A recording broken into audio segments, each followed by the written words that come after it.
chơi một đo cho bụi nên cam thi cung đặt đây rồi chỉ cả lại có thì khi mà đi premium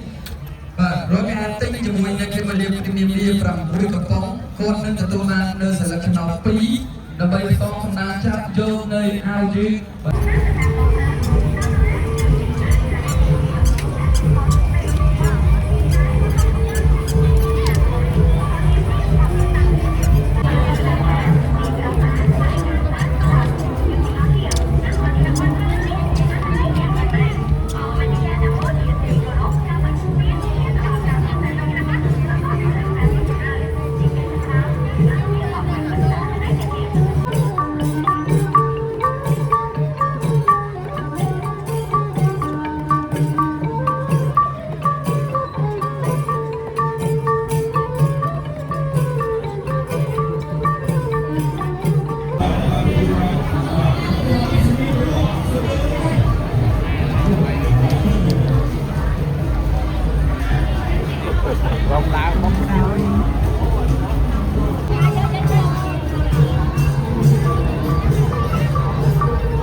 សូមជម្រាបទៅដល់បងស្រីដែលបាទបងស្រីពីរនាក់ដែលអង្គុយញ៉ាំនំចក់ហើយភ្លេចកបោស្ពាយស្គាល់ខ្មៅបងមកគឺហោបងឃើញហ្នឹងរកបងធ្វើទូសមាជិកដើម្បីប្រកាសស្វែងរកបងឲ្យទៅញ៉ាំចឹងបងបានមើលហើយជើ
បានត្រឹមត្រូវបាទដាក់ទូររ៉ាម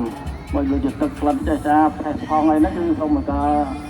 ហាមចាក់នៅតាមច្រាំងទន្លេឬតាមកាំចរាចរណ៍នេះឲ្យធ្វើឲ្យប៉ះពាល់ដល់បរិស្ថាន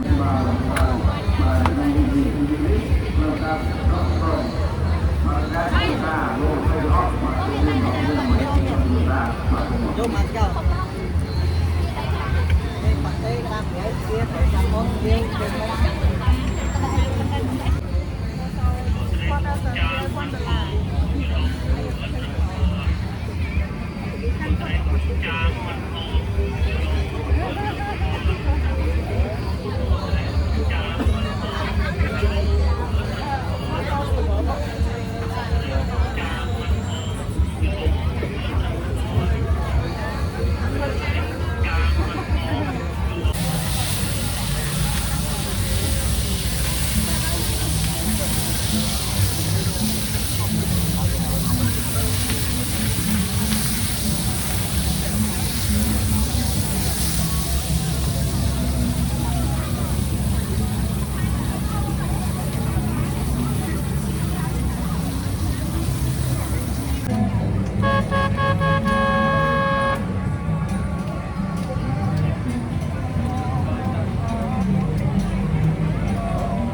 មានលូជ្រក់ជើងមាត់ជ្រក់ជើងទា Hãy subscribe cho kênh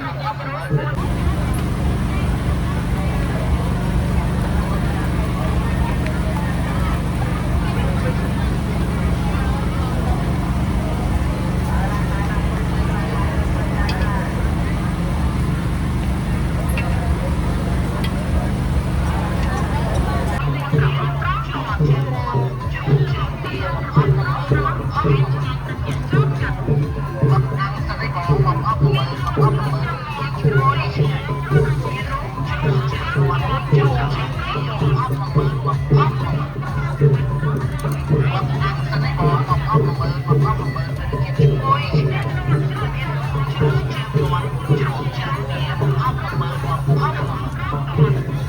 Mì Gõ để không bỏ lỡ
Thank